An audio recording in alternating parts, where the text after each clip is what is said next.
Une production Binge Audio, évidemment.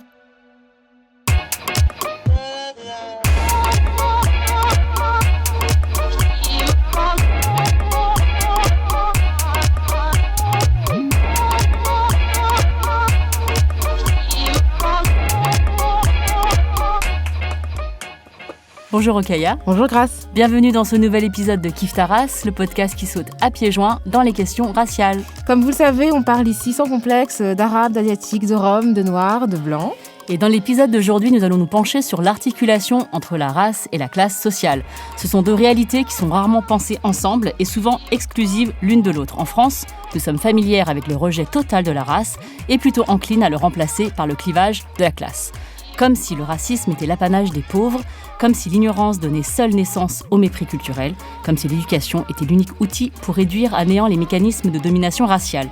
Or, il n'en est rien car le caractère systémique du racisme, c'est-à-dire qu'il imprègne tous les domaines de la vie des personnes non blanches, signifie qu'il affecte aussi de façon distincte toutes les couches de notre société. Nous verrons comment la race n'efface pas la classe.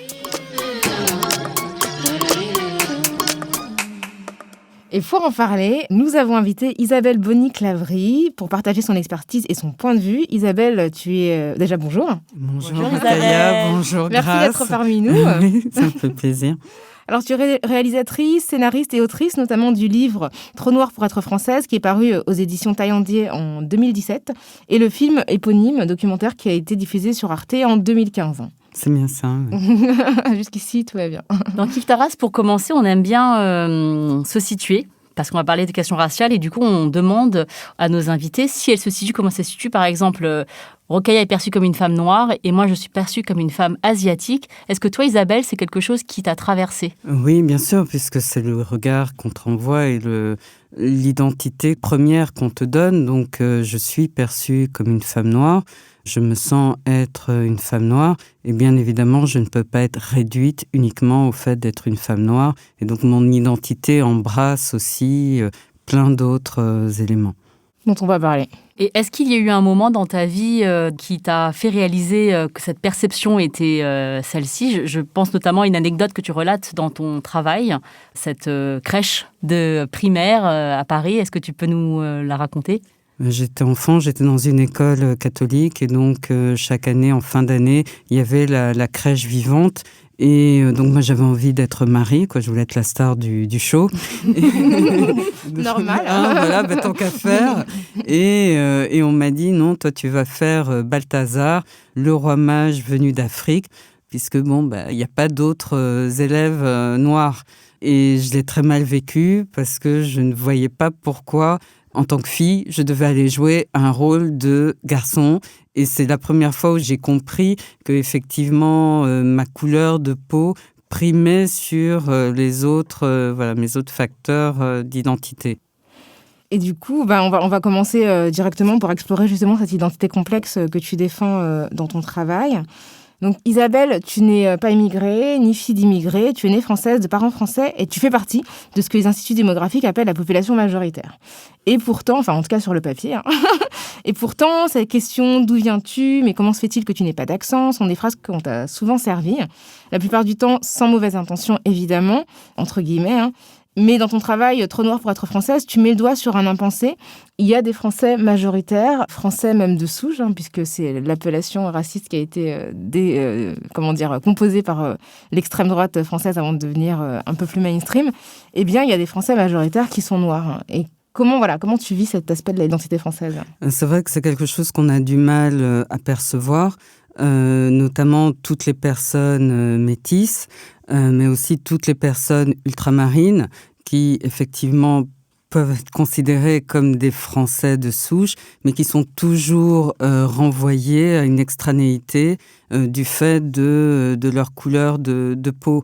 Alors, c'est vrai que c'est souvent très désagréable parce que c'est comme si on voulait vous obliger à vous justifier. Je sais que, par exemple, moi, étant avec une couleur de peau assez foncée, on ne me perçoit pas comme métissée. Donc du coup, on me renvoyait le fait de pourquoi cette fille dit qu'elle est française alors que de toute évidence, elle est africaine, elle a un complexe, elle a des problèmes. Voilà, donc, et je n'ai pas envie et je n'ai pas à dérouler mon... Voilà, ton arbre généalogique. Voilà, à chaque fois que je rencontre quelqu'un. D'autant plus, c'est vrai que le petit twist, c'est que je suis née française, je suis née ivoirienne, donc je suis binationale. Mais si on prend la partie française, je suis née française à l'étranger. Donc effectivement, c'est très difficile pour les gens sont dans des catégories. Alors il y a les enfants d'immigrés, il y a les immigrés, il y a les enfants d'immigrés qui sont nés en France. Ils ont du mal à voir effectivement, à se dire tiens, il y a tout simplement des Français noirs. Et cette évolution, elle est indispensable. Et il va falloir de plus en plus la faire. Il y a des Français noirs, il y a des Français arabes, il y a des Français asiatiques. Et qu'on arrête à chaque fois de toujours vouloir nous rattacher à un passé d'immigration. Et ce qui est toujours une manière aussi de nous dire, oui, tu es un peu étranger. Et c'est de moins en moins légitime parce que les générations passent. Et donc aujourd'hui, on a affaire à des Français, c'est tout. D'autant plus que, du fait de l'histoire coloniale, il y a plein de personnes qu'on qualifie d'enfants d'immigrés, mais dont les parents, en fait, sont nés sous le régime colonial français, puisque le Code de l'indigénat a été dessiné en 1881 pour l'Algérie et 1886 pour le reste des colonies françaises. Donc on a même des Français aujourd'hui d'origine étrangère qui n'ont pas d'ascendants forcément blancs, mais dont les parents, les grands-parents sont nés en ayant la citoyenneté française. Et ça, c'est quelque chose qu'on oublie. Donc c'est vrai que l'expansion coloniale française a créé de fait une citoyenneté française très ancienne pour beaucoup de personnes et plus ancienne que pour beaucoup de personnes françaises blanches qui sont d'origine européenne, mais c'est quelque chose qui est complètement invisibilisé par les discours publics. Oui, je pense qu'il y a une très grande, tout simplement, méconnaissance de l'histoire française, de l'histoire coloniale française et aussi de l'histoire ultramarine. Ce que je me dis, c'est effectivement très désagréable en tant qu'ultramarin d'être toujours renvoyé à un présupposé d'identité africaine, au fait qu'effectivement, ils seraient immigrés, alors que voilà, ils n'ont pas à justifier de leur françaisité. C'est ce que racontait Audrey Célestine quand on l'a invitée ici, justement, qui a écrit un livre qui s'appelle Une famille française, dont la famille est originaire justement des Antilles françaises. Et elle racontait que sa propre mère avait fini par être victime de racisme par des personnes qui étaient d'origine portugaise, je crois, je sais plus, en cas originaire d'un pays européen, et qui étaient arrivées en fait devant sa mère et qui finalement avait fini par retourner le préjugé raciste contre une personne qui était, elle, française depuis plusieurs générations. Et ton grand-père, d'ailleurs, tu en parles dans ton documentaire, ton grand-père Alphonse Bonny, qui est né en Côte d'Ivoire, c'était des hommes libres, c'était des personnes libres et ils sont devenus indigènes. Et ça aussi, ça raconte beaucoup de la question coloniale. Et tu dis de lui, donc je trouve que c'est un parcours ça a été un parcours exceptionnel pour l'époque. Il venait d'une famille de dirigeants politiques ivoiriens. Il a fait ses études en France, puis il s'est marié en 1937 avec ta grand-mère, Blanche, à l'époque des zoos humains et des expositions coloniales. Donc c'est vraiment à cette époque-là, puisque c'était 1931. Ouais. Voilà. Et donc, ce mariage, tu en parles dans ton documentaire. Est-ce que tu peux nous dire comment est-ce que les gens l'avaient accepté à l'époque ? Alors, ça dépend qui et où. Ce qu'il faut comprendre, alors, en Afrique, on ne disait pas, en tout cas, dirigeants politiques. C'était une famille de chefs. Donc, c'était effectivement le pouvoir, la noblesse telle qu'elle était conçue à l'époque. Donc, là, en Côte d'Ivoire, chez les Akans. Et effectivement, le colon arrive, il tente de résister, il n'y arrive pas, il perd tout pouvoir. Donc c'est un séisme. Ce sont des gens qui, effectivement, depuis des centaines d'années, c'était eux, en fait, qui dirigeaient cette région-là, qui administraient la justice, etc. Et tout d'un coup, effectivement, ils perdent toute forme de liberté. Et je pense qu'assez rapidement, ils ont compris qu'il fallait s'adapter à ce nouveau pouvoir.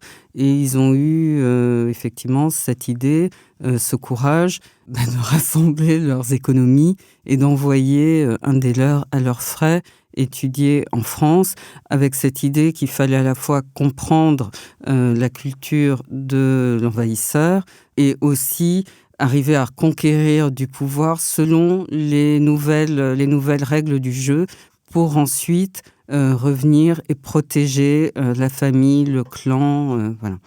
avec la nouvelle donne. Donc après, effectivement, c'est tombé sur mon grand-père parce qu'il était bon élève. Il a eu le courage comme ça de partir à 15 ans, pendant 15 ans, où il n'a jamais remis les pieds en Côte d'Ivoire parce que ça coûtait trop cher. Déjà, il fallait déjà payer ses études, payer ses frais de séjour. Donc il n'y avait pas d'argent pour lui payer de la traversée en bateau pour revenir en vacances. Donc il n'a pas vu sa famille, il n'a pas parlé sa langue natale pendant 15 ans.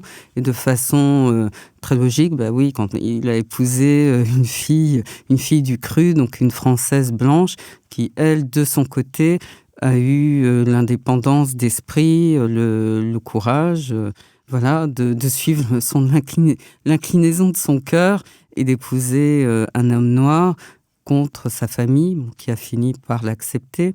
Et donc, si on en revient à ta question, c'est qui regarde et où. Le plus difficile, les gens qui ont le plus mal perçu ce mariage mixte, ce sont les Français blancs, et notamment en Afrique, dans le système colonial. Parce qu'ils sont retournés vivre en Afrique. Mon grand-père voulait vivre en Afrique, donc il a fait sa carrière. Alors, il était africain, mais citoyen français et en tant que magistrat français dans des colonies africaines. Donc, c'est déjà une situation comme ça assez particulière. Et il arrive avec une femme blanche et des enfants métis. Donc, en fait, il détruit toutes les catégories raciales et sociales qui ont été mises en place par l'ordre colonial. Donc leur couple lui-même est subversif. Et ceux qui avaient le plus de mal à l'accepter, c'était effectivement les personnes blanches. Et ma grand-mère a été plusieurs fois stigmatisée comme une sorte de traîtresse à la race qui est en couple avec un noir, avec un africain. En revanche, de l'autre côté, du côté des Africains, c'était sans doute perçu comme un signe de réussite. C'est-à-dire, non seulement il a fait les études, il a eu les diplômes, mais il a eu aussi la femme blanche. Ça n'a pas changé. Mais c'est vrai que c'est intéressant parce que du coup, dans ce qu'il était, avec la configuration coloniale qui reposait sur un préjugé racial, sur un présupposé racial, il venait, comme tu le dis, détruire cette conception et cette naturalisation de la domination blanche où des gens, en fait, avaient investi cette identité blanche pour justifier d'un statut de domination. Lui venait non seulement en étant magistrat, mais en plus en ayant une famille composite de ce point de vue-là. Et en plus, donc, son métier, c'était de juger, donc de faire appliquer la loi, parfois de sanctionner, donc de mettre en prison. Et qui allait devant les tribunaux français, c'était majoritairement donc des Français, des citoyens français, majoritairement des personnes blanches. Donc effectivement, pour eux, c'était double peine. C'est-à-dire s'ils étaient condamnés, en plus, ils étaient condamnés par un noir, par un africain. Le fameux racisme anti-blanc. C'est ça, l'origine. Alors, tu as été élevée par ta tante et son époux. Tu as baigné dans des cercles extrêmement bourgeois. Et pourtant, tu n'as pas été épargnée par le racisme. Dans ton film, tu fais intervenir à l'écran des membres d'un club de gentlemen de Pau composé de notables de la ville, dont ton père faisait partie. On ressent un certain malaise dans l'échange. Et justement, cette question, le fait de parler directement, de manière directe, de la question raciale, provoque en tout cas un inconfort. Et est-ce que tu l'as souvent ressenti ? Et est-ce que tu as essayé, ou est-ce que tu as eu la volonté, quand tu étais plus jeune, de faire bouger la conversation sur le terrain de cette question-là, du racisme ou de ta position ?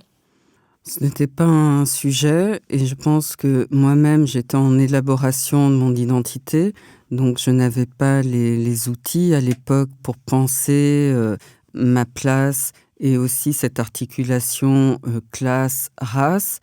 Il y avait cette idée que le travail, l'éducation, un certain capital culturel et social vous faisait appartenir de fait à une certaine classe sociale. Et ce qu'il faut aussi comprendre, c'est que dans des milieux bourgeois, l'éducation est extrêmement privilégiée. Et donc, c'est un espèce de critère comme ça, de repère d'appartenance ou non. Et donc, on va scanner d'une certaine façon si vous avez les codes du milieu. Si vous les avez, vous êtes parfaitement accepté. Parce que, encore une fois, la reconnaissance, elle se fait avant tout sur la classe. Après, effectivement, avec le recul, ce que je peux interroger, c'est ces codes, quels sont-ils, par qui sont-ils définis, qui les a établis? Et effectivement, ce sont les codes de la bourgeoisie blanche traditionnelle qui le posent comme allant de soi et comme un universalisme. Et donc, il faut entrer dans ces chaussures-là. Et en réalité, si vous essayez d'amener une autre partie de vous-même, la partie aussi qui vous constitue, et qui donc dans mon cas est liée à l'africanité, je ne suis pas sûre qu'il y ait de la place pour ça, pour dire les choses diplomatiquement. La race, les questions raciales, les questions identitaires en viennent à écraser les différences de classe. C'est bien ça? Elle est là, votre inquiétude?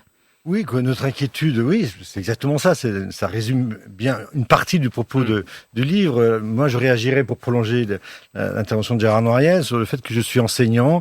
Je lis des mémoires de maîtrise, de master, je lis des thèses, je regarde les sujets de recherche des uns des autres. Et je vois que cette question dite raciale commence à prendre une place très importante. Alors, c'est un extrait de la matinale de France Inter qui a été diffusé le 4 février dernier. Les invités sont Stéphane Beau, qui est sociologue, et Gérard Noiriel, qui est historien, qui viennent de faire paraître un livre, justement, qui s'inquiète du fait de voir la question raciale prendre autant d'espace dans la recherche universitaire et dans le débat médiatique. Eux sont convaincus que la question de la classe au sens socio-économique, parce qu'on peut considérer en vérité que le groupe racial est une classe, devrait être au centre. Alors je précise, je pense que c'est important de le dire, qu'il s'agit de 2 hommes blancs. Et je pense que leur perception du sujet n'est pas complètement détachée de cette condition raciale. Oui, et ils disent dans cet extrait, juste un peu avant, on ne l'a pas pris, mais ils disent ça peut froisser des gens, qu'on pense ça, mais en fait, c'est pas une question de froisser les gens. Enfin, moi, je ne suis pas du tout froissée. Mais je trouve ça assez édifiant que ces chercheurs m'expliquent que parmi les facteurs sociaux qui me caractérisent, il y en est un prédominant dans n'importe quelle circonstance. Et c'est bien ça qui m'interroge, parce que je vois bien qu'il y a des milieux où je suis d'abord perçue comme une femme, à d'autres moments de ma vie, je suis perçue comme une personne asiatique. D'autres fois, on reconnaît en moi que je proviens de telle classe sociale parce que j'ai telle éducation ou que je m'exprime d'une telle manière. Il y a une grande complexité dans la manière dont on vit la race et le genre et la classe et d'autres facteurs. En tout cas, je ne pense pas que ce soit aussi simple. Et puis, il y a un papier qui est paru dans Mediapart cette semaine qui disait qu'en France, les recherches sur la question raciale, en réalité, restaient marginales. C'est-à-dire qu'il y a un sentiment de leur part de voir cette question prendre un très grand espace dans la recherche, mais en réalité, statistiquement, c'est une recherche qui reste très, très minoritaire dans les sciences sociales. Le papier est très intéressant, montre que c'est pas du tout... en tout cas, ce qu'ils avaient l'air de dire dans l'entretien ne correspond pas à une réalité objective. Et c'est vrai qu'en tout cas, moi, ce qui me pose problème, c'est vraiment d'entendre... En fait, de croire que ces 2 facteurs, ces 2 caractères, la classe et la race, interagissent de manière complètement indépendante l'une de l'autre. On a reçu ici Rachel Keke, qui est la porte-parole des grévistes, donc de femmes de chambre de l'hôtel Ibis. Alors effectivement, c'est une femme de chambre d'un hôtel, donc elle appartient à une catégorie sociale qui n'est pas favorisée, mais ce sont aussi des femmes non seulement noires, mais africaines, immigrées. Et dans leurs conditions de discrimination, tout ça joue de concert. Et on ne peut pas se dire, non, c'est juste leur classe. C'est juste leur classe. Sauf que comme par hasard, elles sont toutes noires, africaines, immigrées. Et elle est d'origine ivoirienne, mais elles sont originaires de toute l'Afrique, de tout le continent. Cette question de la prédominance de la classe, c'est quelque chose qui revient très souvent dans les discours dominants. Et cette idée aussi et c'est ce que disent ces chercheurs en sciences sociales, ils disent que la classe écraserait justement tous les autres facteurs.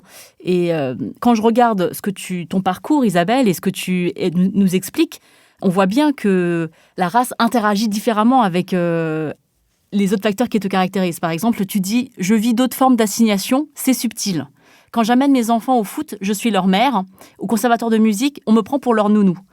On trouve naturel qu'il y ait des noirs dans certains endroits et dans d'autres non, c'est le racisme socio-racial. Donc c'est dans une interview que tu as donnée à Marie-Claire à l'été 2020. Après le meurtre de George Floyd. Et tu dis, aujourd'hui, il y a des égéries noires. Je montre à mes enfants, depuis qu'ils sont petits, des rôles modèles noirs et métis. Malgré ça, ils me disent, ça aurait été bien si on était blanc. Donc, on voit bien dans ce que tu exprimes avec tes enfants. Je trouve ça en plus très poignant parce que on a toutes vécu, tout le monde en tant que mère, j'ai vécu cette idée de je suis une nounou. Parce que, ils sont avec une personne... alors, toi, tu es une personne noire, moi, je suis une personne asiatique. Il y a aussi des nounous asiatiques. Et dans certains milieux, j'étais peut-être d'abord la nounou avant d'être mère. Et je trouve que d'enlever à une femme qui est la mère de ses enfants cette possibilité d'être mère de facto, parce que c'est quand même la première chose quand tu vois une femme avec des enfants, peut-être que la première chose à laquelle tu penses, c'est sûrement leur mère.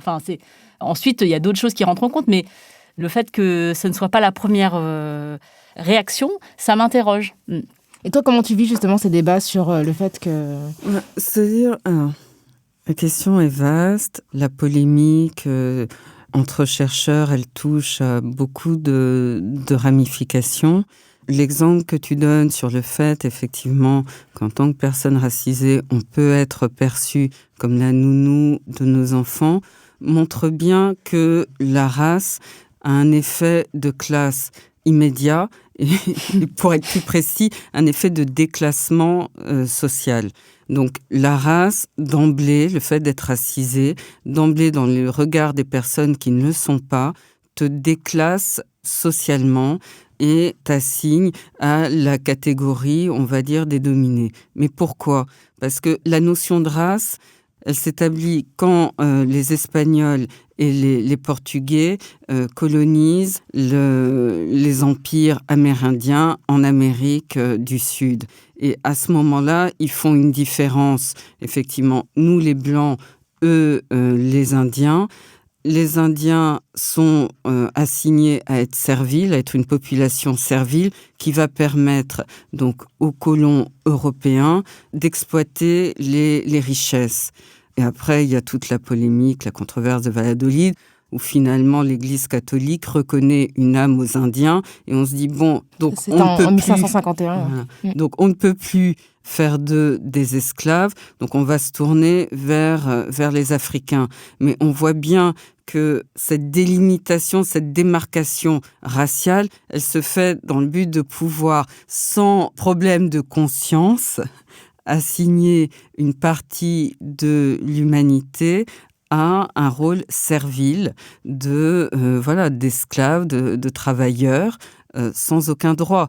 Et donc, pendant longtemps, le mot nègre est synonyme d'esclave. Et cette logique-là, elle a perduré. Elle a perduré avec la colonisation. Là, on est allé chercher directement les richesses, mais on a mis en place le travail forcé. L'indigénat s'est basé sur le Code noir. Donc, on s'est inspiré de ce qui avait été fait pour l'esclavage. Donc, le Code noir, qui est un texte juridique qui a été rédigé en 1685 pour... régir le statut des personnes réduites à l'esclavage.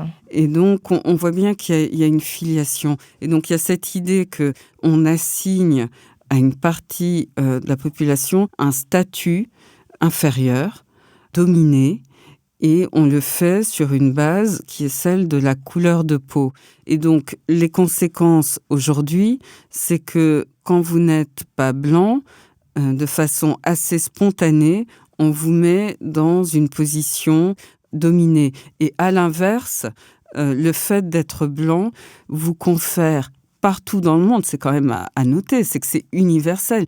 Quel que soit le continent, quel que soit le pays, le fait d'être blanc vous confère un supplément, un statut social plus élevé, plus prestigieux, une forme d'autorité, c'est-à-dire c'est un synonyme de pouvoir.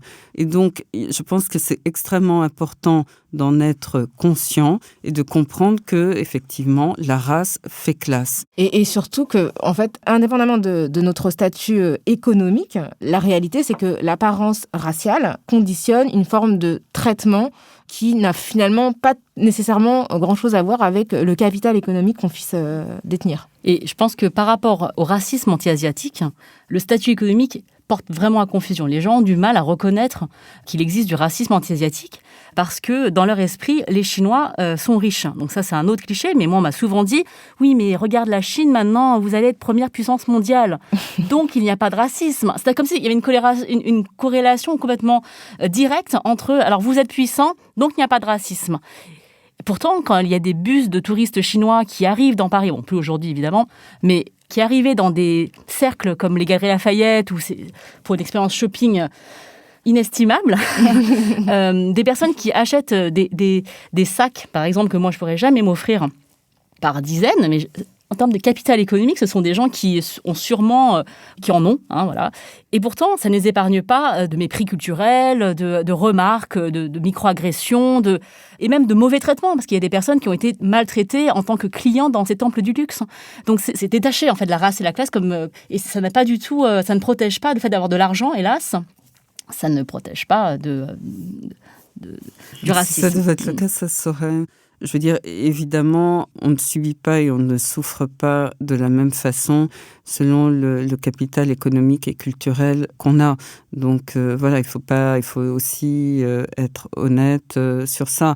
Et donc, entre personnes racisées, oui, il y a des différences sociales et certains souffrent et sont encore plus affectés par le racisme et les effets du racisme du fait de leurs conditions sociales. Mais tout simplement, je pense qu'il est possible, et il est plus que temps, notamment au niveau de la recherche, d'articuler, de comprendre les deux et de comprendre comment les deux se renforcent l'un l'autre. Moi, ça m'avait frappé dans le documentaire d'une amie, Caroline Pochon, qui a fait un film sur les ouvriers des usines Renault. Ça s'appelle Les Hommes de Billancourt. Et donc, notamment sur toute une période de grève dans les années 80. Et en fait, des anciens donc grévistes, des militants syndicalistes d'origine maghrébine, puisque quand même un grand nombre d'ouvriers à l'époque venaient du Maghreb, et qui racontent comment ils se sont jetés dans ces luttes pour leur dignité, comment ils ont lutté aux côtés d'ouvriers français, et comment, au final, quand ils ont obtenu des choses, eux ont moins reçu que les autres. Ils n'ont pas eu accès à des postes meilleurs. Ils n'ont pas eu accès aux perspectives de formation qu'on a offert aux autres suite aux luttes. Et c'est des luttes qu'ils ont menées ensemble. Donc, même au sein du mouvement ouvrier, même au sein d'une classe sociale avec une identité aussi forte que la classe ouvrière, il y a eu des distinctions à cause de la race. D'ailleurs, dans les années 80 que tu cites, il y avait d'autres mouvements sociaux au niveau des usines Talbot, et des ouvriers, en grande partie d'origine maghrébine, avaient porté des revendications sociales à très très haut niveau. Et c'est les premiers exemples qu'on a recensés d'islamophobie officielle, où Georges Marchais, qui était le secrétaire général du Parti communiste, à l'époque, avait accusé ces ouvriers d'être manipulés par l'Iran et d'être, d'une certaine manière, d'avoir des revendications en fait culturelles et religieuses. Donc ça montre bien que on peut aussi, parfois, quand il y a des revendications qui relèvent vraiment d'une catégorie sociale, les relire à l'aune d'une lecture, en fait, pour le coup, racialiste, parce qu'en fait, on n'arrive pas à interpréter un comportement syndicaliste tout à fait classique, parce que les personnes ne sont pas blanches. Donc, tout ça pour dire, en fait, qu'il faut vraiment considérer que la classe n'est pas la seule clé de lecture des dominations sociales, tout comme la question raciale ne peut pas être l'unique clé. Il faut vraiment les penser comme étant en interaction permanente. Et donc, pour aller plus loin sur ton parcours, il y a un moment de télévision qui t'a frappé, qui a eu lieu en 2010. Je propose qu'on écoute ce son. Comme elle ne se parfume pas, elle avait mis du chamade et du fait de molineux, ça je m'en souviens. Et un jour, je lui ai dit, je l'appelais encore madame, qu'est-ce qui vous séduirait si on devait vous faire un parfum? Et elle m'a dit, j'aime le jasmin, la rose et le santal. Pour une fois, je me suis mis à travailler comme un nègre. Je sais pas si les nègres ont toujours tellement travaillé, mais enfin, ça... Alors, pour une fois, je me suis mis à travailler comme un nègre. Je ne sais pas si les nègres ont toujours travaillé, mais enfin. Donc, c'était le 15 octobre 2010. Jean-Paul Guerlain, descendant du fondateur de la célèbre maison Guerlain, qui répondait aux questions d'Élise Lucet dans le journal de 13h de France 2. Et donc, il a été, suite à ça, condamné en 2012 par le tribunal correctionnel de Paris à une amende de 6 000 €. Et la maison Guerlain s'est séparée de ses services. Ça a été un moment qui a été décisif dans ton engagement, Isabelle. Est-ce que tu peux nous en parler ? Oui, c'est vrai que c'est à ce moment-là que pour la première fois, je m'exprime publiquement sur ce que je ressens en tant que femme noire depuis plusieurs années en France. Une montée de la parole raciste décomplexée, et sans finalement que ça n'entraîne beaucoup de réactions, et avec très peu de condamnations publiques. Et donc c'est vrai qu'à ce moment-là, j'appelle à une action sur les réseaux qui va être très relayée, suivie, médiatisée, et qui va aussi montrer, et je pense que c'était surtout ça qui était important, que finalement, en tant que simple citoyen, on a la possibilité d'intervenir et même d'infléchir le débat public.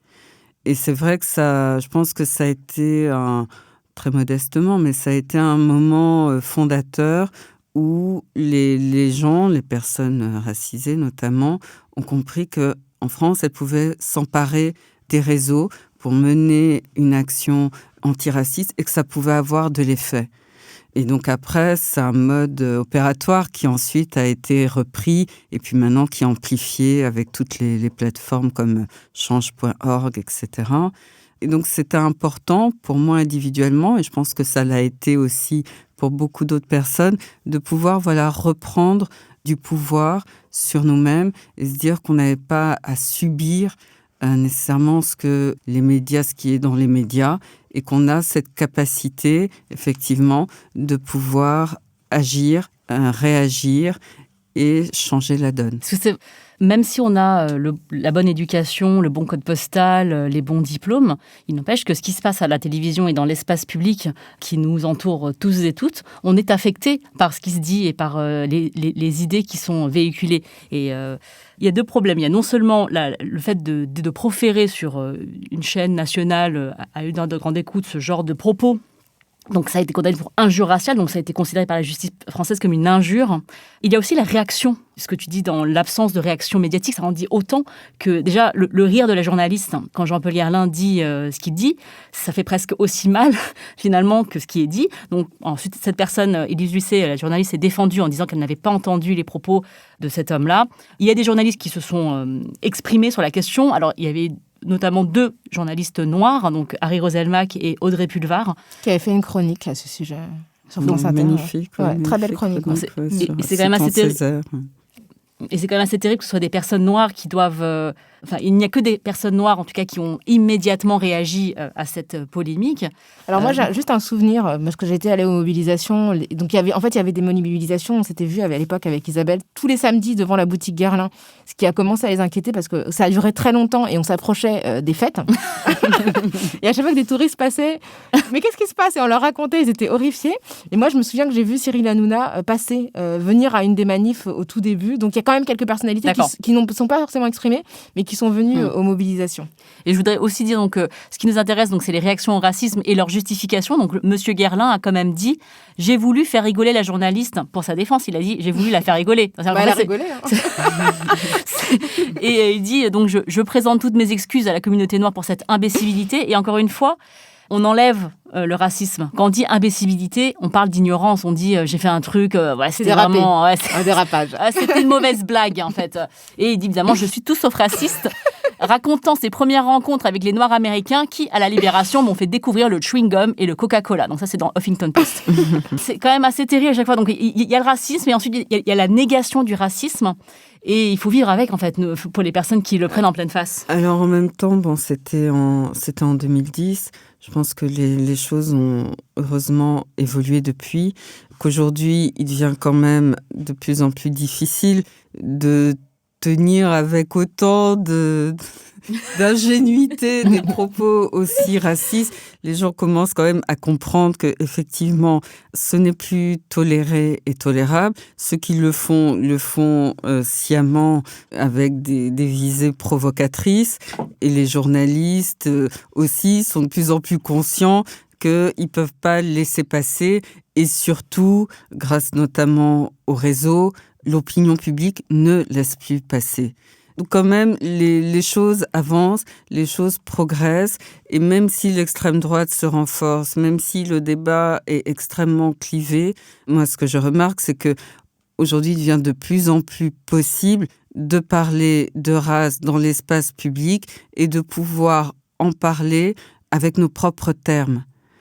Ce qui n'était pas le cas il y a encore quelques années. Donc c'est plutôt bon signe. Isabelle, tu es aussi diplômée de la prestigieuse école de l'image, la FEMIS. Pendant 4 ans, tu étais la seule étudiante noire. Et quand tu as posé la question à la direction de l'école, on te voit le faire dans le documentaire, ces chiffres apparemment que tu évoques montrent qu'ils n'ont pas beaucoup évolué à l'époque de ton documentaire qui était en 2015. Est-ce que tu penses que les statistiques ethniques sont une solution pour permettre de mesurer et de compenser en fait ce genre d'inégalité ? Oui, je pense qu'effectivement, on a besoin d'avoir des chiffres précis, concrets, de façon à pouvoir apporter des réponses qui soient elles aussi précises et concrètes, et pas de rester juste dans un fantasme ou l'idée que finalement ça va pas si mal. En revanche, est-ce que ça a un effet de solution ? Non, pas en soi. Si effectivement, aujourd'hui encore, parce que les chiffres n'ont pas tellement évolué, dans une grande école française, il y a aussi peu de personnes noires, les causes premières, il faut les chercher effectivement dès la maternelle, parce que ça se joue là. Ça joue sur effectivement la possibilité qu'ont des personnes qui appartiennent majoritairement à des classes populaires de pouvoir avoir une vie à la hauteur de leur talent, de leur potentiel, de leurs rêves. Et on sait aujourd'hui en France que la promesse républicaine de l'ascenseur social ne fonctionne pas et que c'est une terrible injustice. Je dirais aussi, au-delà, je pense que ça doit générer énormément d'amertume parce que c'est ce qu'on nous a vendu. On nous a dit, travaillez bien, la République vous fera une place et vous bénéficierez des fruits de votre travail. Et ce n'est pas vrai. Et on voit que tout au long de la chaîne scolaire et dès la maternelle, il y a des freins, il y a des biais, il y a des inégalités, il y a des problèmes d'orientation. Et voilà. Et donc, en bout de course, qu'est-ce que ça donne ? Ça donne que, effectivement, les grandes écoles qui sont un des moyens de réussite sociale restent réservées, malgré tout, à une élite et reproduisent un entre-soi. Donc, il faut aller chercher vraiment aux racines. Moi, ça me fait mal au cœur parce que je me dis, du coup, on est jeune, on est noir, on est arabe, on est asiatique, on a des parents qui ne sont pas favorisés. Comment on se projette dans son avenir et pourquoi est-ce qu'il faudrait se battre 2 fois, 3 fois, 5 fois, 10 fois plus que les autres ? Non. Et tout le monde n'a pas cette force-là et tout le monde n'a pas cette capacité-là. Et la promesse de notre société, c'est une promesse d'égalité et notamment d'égalité des chances d'où que l'on vienne. Elle doit être respectée. Merci pour ce rappel des principes républicains. Oui, tout à fait, à la base. Donc c'est la fin de ce numéro de Kif Taras avec Isabelle Boni-Clavry, autrice et réalisatrice du livre et du film documentaire, tous deux intitulés « Trop noire pour être française ». N'hésitez pas à nous faire part de vos opinions sur ce qu'on vient de dire. Je pense que vous serez nombreuses et nombreux à réagir. Alors, on a un Instagram, c'est @KifTaras, on a un Facebook KifTaras, on a le hashtag KifTaras sur les réseaux sociaux comme Twitter. On a un compte Twitter. Et on a un compte Twitter KifTaras. Et vous pouvez bien sûr nous écrire aussi à kiftaras@binge.audio et nous suivre sur les réseaux. Kif Taras est un podcast produit par Binge Audio et réalisé par Adèle Itel El-Madani. Merci à Camille Regache et à Naomi Titi pour l'édition. On se retrouve très vite pour une nouvelle plongée dans les questions raciales. Merci Rokhaya. Merci Grace. Merci Isabelle. Merci à vous, à bientôt.